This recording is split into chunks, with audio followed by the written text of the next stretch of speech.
Assalamualaikum warahmatullahi wabarakatuh, sahabatku sekalian. Salam sejahtera buat kita semua dan selamat bertemu. Jadi hari ini kita akan bahas mengenai menegakkan keadilan hukum. Jadi sebagaimana kita ketahui, pada tanggal 18 Desember 2020 terdapat aksi yang dilakukan oleh Front Pembela Islam (FPI). Di dalam aksi tersebut mereka menggunakan tagline "Tegakkan keadilan, selamatkan NKRI". Kemudian aksi tersebut menuntut proses semacam peradilan begitu atas tewasnya 6 orang anggota Laskar FPI yang ditembak oleh polisi. Ketika kemudian kita memperhatikan keterangan di berbagai media, maka terdapat perbedaan keterangan antara yang disampaikan oleh polisi dengan yang disampaikan oleh juru bicara Front Pembela Islam. Oleh karena itu kemudian beberapa pakar meminta agar masyarakat bersabar untuk menunggu hasil laporan investigasi dari Komnas HAM, Komisi Nasional Hak Asasi Manusia. Belajar dari peristiwa tersebut, maka kita mengerti bahwa menegakkan keadilan hukum merupakan sesuatu yang penting bagi masyarakat, bagi bangsa, bagi suatu negara. Sebagai sosiolog, saya memahami bahwa kami di sosiologi itu menaruh perhatian pada 3 hal, yaitu keadilan, kesejahteraan, dan harmoni sosial.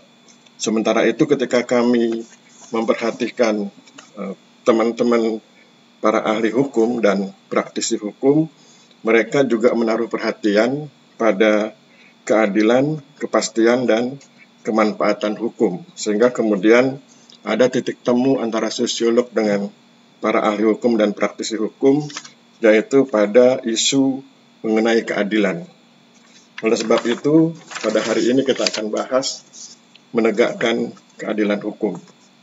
Jadi, seperti saya sampaikan tadi, para ahli hukum, para praktisi hukum menaruh perhatian yang besar pada 3 hal, keadilan, kepastian, dan kemanfaatan hukum. Karena sebetulnya hukum itu disebut hukum ketika ia bersubstansi keadilan. Dan keadilan tersebut kemudian diformat dalam norma hukum untuk memberi kepastian, dan pada akhirnya semua itu dimaksudkan untuk memberi manfaat buat masyarakat, bangsa, dan negara.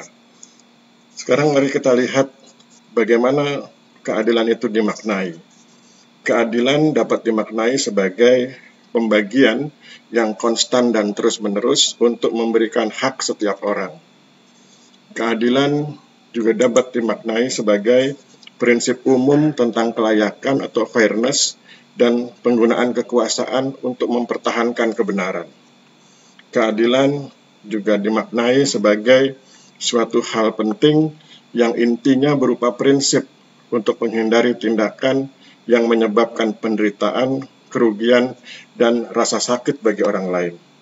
Keadilan dimaknai sebagai nilai kebijakan yang tertinggi. Keadilan dimaknai sebagai nilai kebajikan yang paling legal, the most legal of virtues. Keadilan juga dimaknai sebagai habitus animi, yaitu atribut pribadi atau personal atribut.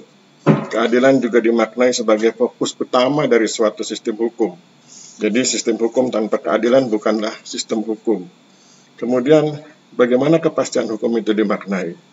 Kepastian hukum dapat dimaknai sebagai jaminan bahwa hukum dapat dijalankan dengan baik karena ketentuannya jelas dan dapat dipahami tanpa menimbulkan penafsiran yang beraneka ragam.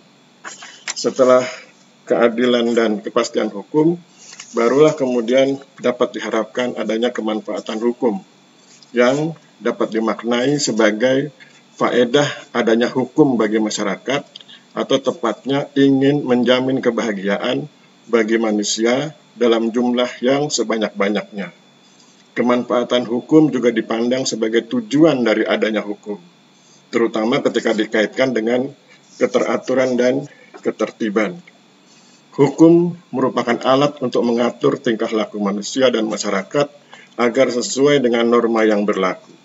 Maka kemudian pada konsep keadilan, kepastian, dan kemanfaatan hukum. Tanpa keadilan dan kepastian hukum, maka suatu proses hukum tidak dapat berjalan sebagaimana mestinya. Akibat dari tidak diterapkannya keadilan dan kepastian hukum, maka akan timbul suatu ketidakseimbangan antara hak dan kewajiban di dalam hukum. Kemudian, di dalam suatu hukum terdapat pihak yang akan menegakkan hukum. Pihak tersebut menjalankan suatu penegakan hukum agar tidak terjadi pelanggaran hukum dan menertibkan serta mengatur masyarakat agar sesuai dengan norma yang berlaku. Aparat penegak hukum juga harus berjalan sesuai dengan hukum yang berlaku. Aparat penegak hukum memiliki kewajiban untuk taat dan tunduk terhadap hukum yang berlaku. Aparat penegak hukum antara lain lembaga pengadilan, lembaga kepolisian, lembaga kejaksaan, dan lembaga advokat. Dampak positif bila dalam hukum yang berlaku terdapat keadilan dan kepastian hukum antara lain: 1. Masyarakat akan percaya terhadap hukum. 2. Hak asasi manusia dapat terpenuhi dan terlindungi di dalam hukum. Tidak akan terjadi extrajudicial killing atau pembunuhan di luar hukum, atau unlawful killing, pembunuhan yang bertentangan dengan hukum. Dan yang ketiga, dampak positifnya adalah menciptakan ketertiban dan kesejahteraan di masyarakat. Kemudian apa sebaliknya? Sebaliknya, bila dalam hukum yang berlaku tidak terdapat keadilan dan kepastian hukum, maka masyarakat tidak akan percaya terhadap hukum. Hak asasi manusia tidak dapat terpenuhi dan tidak terlindungi di dalam hukum. Kasus-kasus extrajudicial killing dan unlawful killing akan sering terjadi.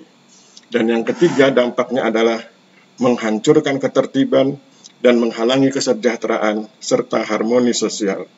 Dengan demikian, bila kondisi tersebut benar-benar terjadi, maka dapat dikatakan bahwa hukum telah gagal menciptakan keadilan, kepastian, dan kemanfaatan.